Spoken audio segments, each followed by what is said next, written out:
Hello everyone, I am Ruchi Buddhiraja, your weight loss and wellness coach. आज मैं आपको दो सिस्टम्स के बारे में बताऊंगी जो हमारे नर्वस सिस्टम से कनेक्टेड हैं। वो है sympathetic nervous system SNS and parasympathetic nervous system PSNS. Sympathetic nervous system को हम फ्लाइट एंड फाइट रिस्पॉन्स भी कहते हैं। इसमें हम एक्टिव और अलर्ट रहते हैं।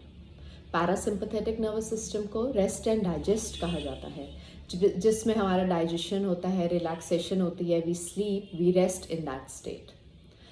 अब जब हम स्ट्रेस्ड आउट होते हैं तो हमारी बॉडी सिंपथेटिक नर्वस सिस्टम में चली जाती है।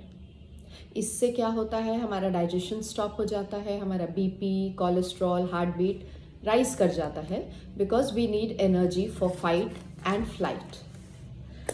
कंटिन्यूस स्ट्रेस के कारण हमारे जब ये लेवल्स रेज्ड रहते हैं तो हमारी बॉडी में इन्फ्लामेशन हो जाती है, एसिडिक लेवल्स बढ़ जाते हैं बॉडी के, बिकॉज हमारा लोअर ईसोफेगल स्फिंक्टर खुल जाता है, एसिड रिफ्लक्स होता है, हमारे न्यूट्रिशन अब्सॉर्प्शन डिक्रीज हो जाता है, इनफैक्ट न्यूट्रिशन एक्सक्रीशन शुरू हो जाता है, ऑस्टियोपोरोसिस का रिस्क बढ़ जाता है, किडनी लेवल्स, किडनी का फंक्शनिंग नीचे चली जाती है, ऑक्सीजन लेवल्स डिक्रीज हो जाते हैं, जिसकी वजह से हमारी शैलो ब्रीदिंग स्टार्ट हो जाती है, सॉल्ट रिटेंशन होता है, कॉर्टिसोल लेवल्स रेज हो जाते हैं, मसल मास डिक्रीज हो जाता है और फूड सेंसिटिविटीज़ और एलर्जीज बढ़ जाती हैं।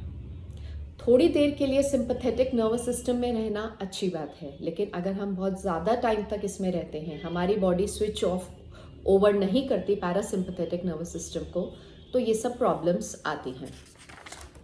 Now what is the way कि हम सिंपथेटिक नर्वस सिस्टम से पैरासिम्पथेटिक नर्वस सिस्टम में चले जाएं? How can we do that? The only thing by which we can achieve this is deep breathing. We have to learn, we have to master the art of breathing. Shallow breathing से हमारे stress levels बढ़ते हैं. Deep inhalation and exhalation हमारे लिए बहुत important है कि हम पैरासिम्पथेटिक नर्वस सिस्टम में रहें, क्योंकि इसी सिस्टम में हमारा फूड डाइजेस्ट होता है, हम सो पाते हैं, हम पीसफुल रहते हैं। हम अपनी लंग्स को ट्रेन करते हैं कि ऑक्सीजन को फुल्ली यूटिलाइज करें डीप ब्रीदिंग से। तभी कहा जाता है प्राणायाम प्रैक्टिस करें, डीप ब्रीदिंग एक्सरसाइज प्रैक्टिस करें, बिकॉज जब भी हमें कोई प्रॉब्लम होती है मेडिकली या हम हॉस्पिटलाइज होते हैं, डॉक्टर सबसे पहले हमको ऑक्सीजन मास्क लगाता है, बिकॉज वो होम्योस्टेसिस के लिए ज़रूरी है।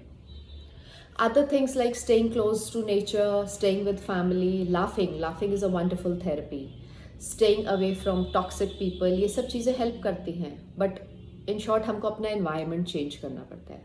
But if we are not able to change the environment, then तब हमारी जादू की छड़ी क्या है?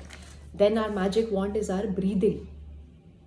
इसलिए प्राणायाम प्रैक्टिस करिए, डीप ब्रीदिंग एक्सरसाइजेस प्रैक्टिस करिए, बिकॉज क्रॉनिकली स्ट्रेसफुल वर्ल्ड में यही आपकी जादू की छड़ी है। Deep inhalation, exhalation, no shallow breathing. You have to master this art ताकि आप सिंपथेटिक नर्वस सिस्टम से पैरासिम्पथेटिक नर्वस सिस्टम में चले जाएं। क्योंकि कोई एक्सक्यूज़ नहीं है कि हमारे आसपास स्ट्रेस है, हम स्ट्रेसफुल लोगों के साथ रहते हैं, we are victim. Yes, we know you are victim, you are stressful, but body ये अंडरस्टैंड नहीं करती। उसको कोई फ़र्क नहीं पड़ता आप विक्टिम हैं या नहीं।